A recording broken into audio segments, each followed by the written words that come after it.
they never ever dealt with the fact of these dirty Moors. So when I'm asking our people, when you come to this debate, put your thinking caps on, because if, and we're gonna make it easy for you, at least on my side. And tell them to bring some tissue with them, some Scotty's tissue. Oh, I'm getting to that, Sonetta. I'm gonna get to the tissue part, right? I'm asking you to put your thinking caps on, but we're gonna make it easy for you, because almost all the things that I say is gonna have a reference to it. Now, when you say something like black means science is death, I know you're gonna reference the Prophet Noble Drew Ali, but you better reference who he referenced. Right. At the time of 1913. And you know what's gonna happen? When you start referencing black means science, black is death in science, you know who we're gonna look up? You know how we're gonna rebut that? I'm gonna tell you real quick. We're gonna go into the same people that we just pulled out. We're gonna go into the Turkish hadiths, right? And we're gonna show you how. Now this is good, Sonetta. This is good. This is good. This is good. I have to control myself. But Dr. Wesley Muhammad, here he goes. Dr. Wesley Muhammad is in fact a great scholar, though I disagree with Dr. Wesley Muhammad, right? But one of the things that the Moors won't do is debate Dr. Wesley Muhammad. See, this whole book is about black Arabs, right? So they won't debate him because he is factually correct about what he says in the context of the Umayyads and the expansion of Islam. Basically, he cites who the Umayyad are, Umayyad.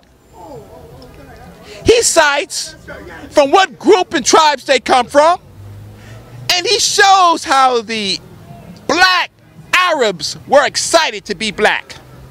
They didn't apologize for being black, right? Matter of fact, their concept of Islam was of their own. They didn't want outsiders in it. The only time that they brought in outsiders is when they was conquering North Africa and they met the Berbers, and the Berbers were black, so they accepted the Berbers into it, right? And they expanded their family wrongly, because what they did was they killed off most of the men who would not join their armies, right? And used their women as concubines to spread the seed. But we'll get to that point at another point if we have to talk about the expansion of Islam in North Africa. But I'm going to tell you what happened, Sonetta. You know what they did? What they did? They made the white Arabs work easy for them.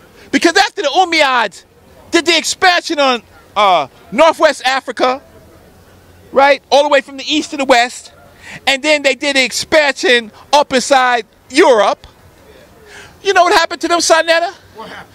They lost it all to the white Arabs. So they expanded Islam, right? But then again, they lost it to the Abbasids, the so-called pale Arab. And so with that, Islam becomes white. Dr. Wesley Muhammad talks about lots of things in his book, the white penetration, the white invasion, and he talks about how Islam became white. But y'all don't get it, brothers and sisters. If it became white and they took it from you, it had to be black. That's right. But y'all don't get it. Y'all don't get that y'all lost Islam to Arabism. And all you're just trying to do is apologize for it. So the Umayyads did great work. You got to read his book. I highly recommend it. It should go fly off the shelf because this brother is a real scholar. I just have a problem when he deals with Kemet. But I'm going to deal with that in the debate, right?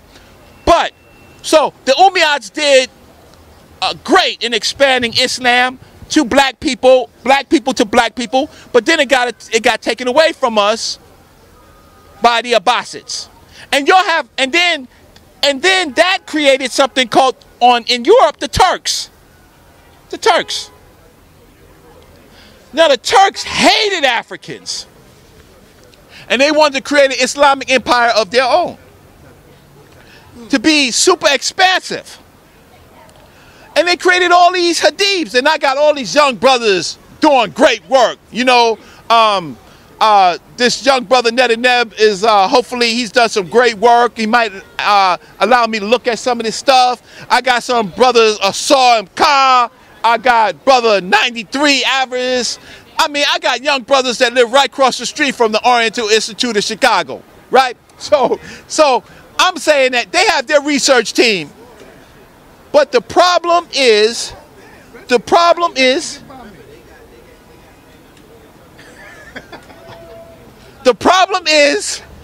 that they lost Islam to Arabism, and they don't know, they're disconnected from that.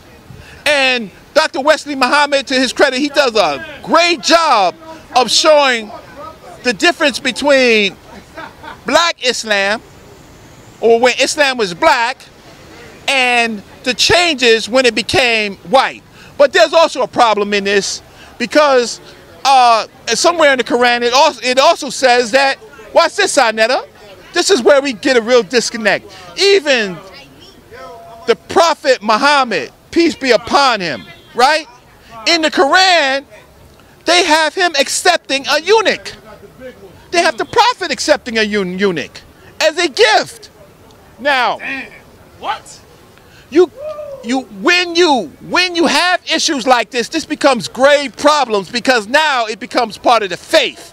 It becomes acceptable. If the Prophet himself accepted a eunuch as a gift, then that means every other man can accept eunuchs. And here's the thing about this thing, is that all of these Africans that went up into Western Asia and they were castrated, they left no seed. They left no seed. They left no children. And so that is the reason why you can explain why there is not a large population of Africans in now Iran and in Syria, right? And in Western Europe, right? Or in the Turkish Empire, is because when those eunuchs died, they had no seeds, they had no wives, they had no children, they had no population. So it was population control. Now, what I just said is that when you create a eunuch culture, the eunuchs don't give children, so there are no descendancies. So when you want to come up to me and say, Brother Reggie, and start talking about descendancy, right? And that's not descendable. You're not dealing with the Iranians and the Turks and the rest of the Arabs did to Africans. They made us non-descendable. But then you want to use these code words and act like we don't know what makes a person descendable or not. When you're a eunuch, you're not gonna be descendable. When you're a eunuch, you don't have any nationality. Your balls just got cut off. Damn. And you want to come to us in this period of time and start talking about we ain't got no nationality. See, the nature of the African, there were many nations in North Africa, Central Africa, Southern Africa, right? So because there's so many of the nations, you know what we just call them? We call them black, right? Now, you have simplified it to be a Moorish nation, right? So that's like, you know, common denominator, right? Right? So in order to cover up all of these black African nationalities that you destroyed, you destroyed their nationality. Because they had nationalities before you came, before the Umayyad came, before the Abbasid came, before all of those little tribal white dynasties came. Africans had nationality.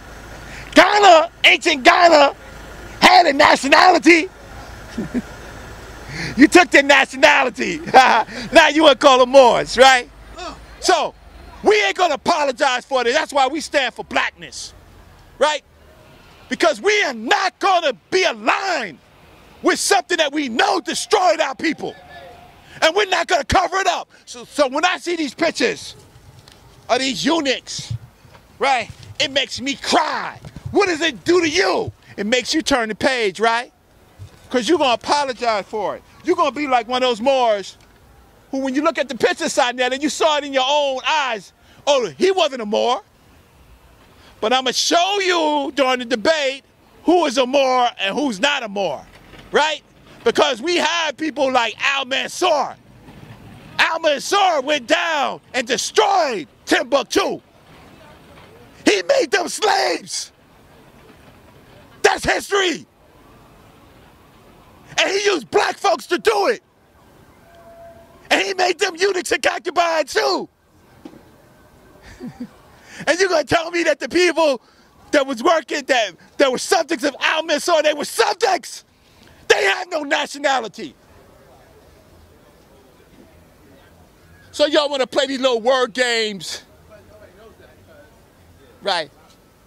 So, look. You better bring attention to this debate.